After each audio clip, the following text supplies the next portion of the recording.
কত সৌভাগ্য আমাদের ইসলামের মতো একটা ধর্ম পেয়েছি। ভাগ্য আমাদের কত ভালো, ইমামুল আম্বিয়া নবী রাহমাতুল লিল আলামিনের মতো একজন নবী পেয়েছি। নসিব আমাদের কত খুশনসিব, কিতাবুল কিতাব কোরআনুল কারীমের মতো কিতাব পেয়েছি। আমরা চতুর্দিকে সৌভাগ্যবান। এবার আসুন একটু মনোযোগ।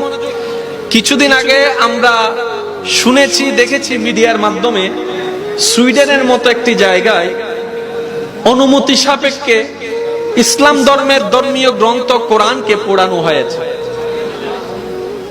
এটা নিয়ে অনেক প্রতিবাদ হলো।